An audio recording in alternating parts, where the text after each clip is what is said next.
네, 저평가돼 있는 동시에 향후에 성장성이 있는 펀더멘탈 매력이 있는 여러 가지 측면에서 유망한 종목을 또 제시를 해드리는 종목공감 시간입니다.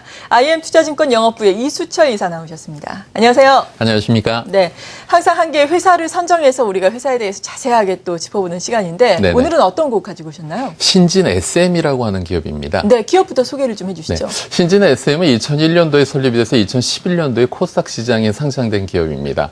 첨단 기계 산업의 쌀이라 할 수 있는 표준 플레이트 생산을 주업으로 영위하고 있는 기업인데 최근 들어서 자체 개발한 플레이트 절단 가공 기기에 대해서 시장의 관심이 높아지고 있습니다. 특히 이제 축약해서 말씀드리면은 이 철판을 가공하는 데 있어서 우리나라 역사가 철판 가공 역사 약 110년 정도 되는데 이 110년 된 철판 가공의 패러다임을 바꾼다라고까지 감히 말씀드릴 수 있는 그런 재료를 갖고 있는 기업입니다. 사업 부분을 놓고 보면은 이제 기존의 표준 플레이트라고 하는 것을 유통하는 부분이 약 매출 비중이 88%를 차지하고 있습니다. 국내외 고객사가 약 4만여 군데의 고객사와 협업을 이루어지고 있고, 그리고 이제 매출 비중 11% 정도 차지하고 있는 것이 표준 플레이트 가공 설비와 관련된 것인데요. 이 표준 플레이트 가공 설비에 대해서 지금 시장에서 새롭게 관심을 갖고 있게 됩니다.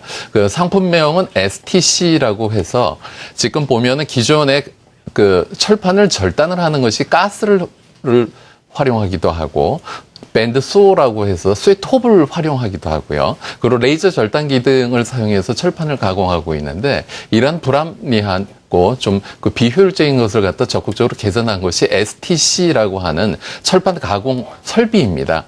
이 설비 같은 경우는 특징이 가공 속도가 빠르고 절단 가공과 동시에 절상면에 밀링 효과를 볼 수 있습니다. 우리가 보통 기존 시장에서 철판을 절단한다라고 하면 가장 많이 사용되어지고 있는 것이 산소에 의해서 가스로 절단을 하게 됩니다. 네. 가스로 절단을 하게 되면 쇠하고 쇠 부분 중간 부분이 열에 의해서 다 타버리게 되죠. 그리고 절상면이 이렇게 울퉁불퉁하게 됩니다. 그런데 이제 이 STC 같은 경우는 원형 톱날을 이용해서 깔끔하게 한 번에 절단을 하기 때문에 제가 지난주에 기업 탐방 갔을 때 샘플로 하나 제가 갖고 온 걸 좀 보여드리겠습니다. 네. 이게 특수강을 이 STC라고 하는 기계를 통해서 절단 가공한 샘플입니다. 매끄럽네요, 네. 표면이. 그러니까 한 번에 딱 절단이 된다는 말씀이시죠? 기존과는 그렇죠. 다르게. 예. 그래서 이제 기존에 이제 그 산소 절단을 하게 되면은 절단면이 울퉁불퉁하기 때문에 그걸 갖다 깨끗하게 밀링 작업을 해야 됩니다. 예. 그리고 열이 닿았기 때문에 물성이 변화였기 때문에 그걸 갖다가 화학 약품에 담가서 약 하루 정도 처리하는 풀림 작업도 해야 되는 것이고요. 예. 그리고 또 중요한 것은 이 철판을 절단을 하면서 로스가 많이 생긴다는 것이죠. 예. 그런데 이 STC 같은 경우는 이 장비를 사용하게 되면 절단면이 원형 톱에서 깔끔하게 나서 뒤에 톱밥처럼 쇠로 된 쇠 가루가 나오게 됩니다. 네. 그건 다시 녹여서 재활용이 된다는 것이죠. 신진 SM이 이걸 개발을 한 거죠, 말씀하신. 네네. 개발을 하였고 그것을 이제 포스하고 협업을 통해서 거대 장치로 더 확대해서 시장에 주목을 받게 된 것이죠. 네. 그래서 또 이 철판 가공업 시장의 패러다임을 바꾸는 기술을 개발했다라고 극찬을 해주신 건데, 최근에 이런 소식이 전해져서인지 수급도 상당히 좋고 주가의 흐름도 좋습니다. 수출입 은행 같은 경우에 또 25개 중소기업을 히든 챔피언 육성 대상 기업으로 선정했는데 그 중에 하나로 선정되기도 했다고 하거든요. 정말 여러 가지 모멘텀이 또 있을 것 같은데 어떤 점에 특히나 또 주목을 하고 계세요? 과거에는 지금 이제 앵커님께서 말씀하신 이제 상생. 그래서 저희가 이제 봤을 때 포스코 그룹과의 그 상생과 관련돼서 좀 짚어봐야 될 것 같습니다. 지난 8월 8일자 안경닷컴 기사를 보면은 대우 인터내셔널과 해외 진출 및 신규 사업 협력을 위한 양해각서를 체결하였다는 기사가 있고요. 그리고 9월 24일 안경닷컴 기사에서도 보면은 포스코와 기술 협력을 통하여 대형 금속 판재를 친환경적인 방법으로 절단할 수 있는 기계 절단 기술 개발을 완성하였다. 그래서 금속 판재를 친환경적으로 한다라고 하는 것은 지금 오염원이 없는 거거든요. 사실 조금 전에 설명드린 것처럼 산소 절단을 하게 되면은 이 쇠가 다 타게 되면서 밑에 끓음 재 같은 것이 발생하게 됩니다. 예. 그리고 하게 되면서 상당히 환경적으로 안 좋죠. 근데 이거는 아무 연기도 없이 그냥 깔끔하게 한 번에 두부 모자르듯이 절단이 되기 때문에 친환경적인 공법이라는 것이죠.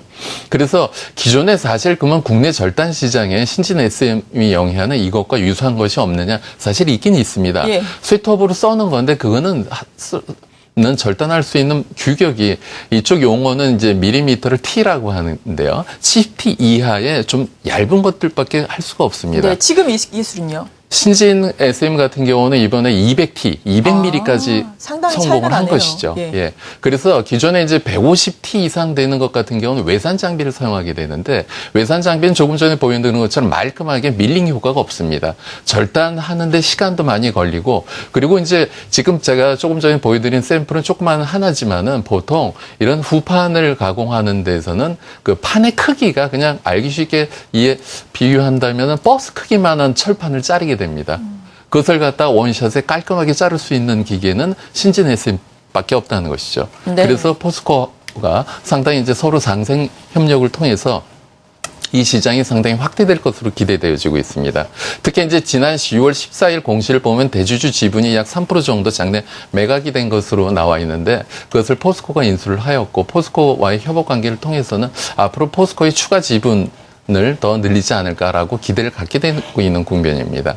그래서 이러한 것처럼 과거에 그냥 단순하게 플레이트만 유통하던 것을 떠나서 새롭게 좀 신진 SM에서 저희가 좀 가치 평가를 해야 되는 것이 아닌가.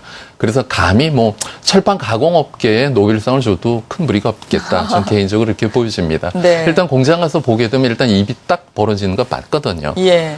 그래서 이 포스코와 협력해서 개발 중인 고속 절단 장비를 통해서 앞으로 그냥 단순히 그냥 플레이트 유통 가공을 떠나서 후판, 슬라브까지 더 시장은 더 확대될 것으로 보여지고 있습니다.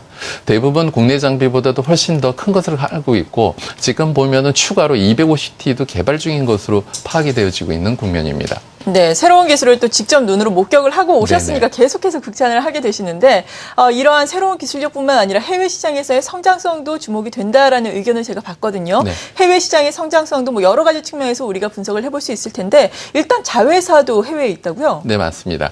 일단 2009년도에 일본의 자회사를 설립을 하였고요. 싱가포르 같은 경우 2010년도에 이제 대리점 사업을 하였고, 그리고 이제 좀 적극적으로 이 아세안 시장을 공략하기 위해서 태국에 2012년도에 자회사를 설립하였습니다. 현재 라인 하나 75T짜리 깔려있는 상황이고요. 200T도 추가로 설치를 할 예정입니다. 이 태국 공단은 그럼 제가 방문했을 때 그랬죠. 그럼 왜 하필이면 태국이냐라고 예. 했을 때 태국이 이 아마타 시티 공단이라는 데 입주를 하게 됐는데 이게 이 공단 규모가 약 400만 평 규모가 된답니다. 거기에 입주해 있는 회사들의 특징이 그 일본 업체 약 40% 이상 되는데 철강이나 자동차, 이 IT와 관련돼서 이 플레이트 절단 가공 시장이 상당히 커질 것으로 예상되어지고 있는 시장이라는 것이죠.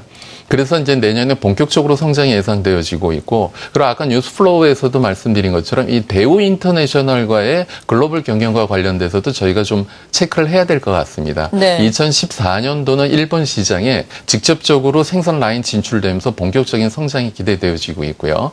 포스코가 지금 그 인도네시아에 짓고 있는 제철 공장과 관련돼서도 대우 인터내셔널과의 협업이 기대되어지고 있는 국면입니다. 네.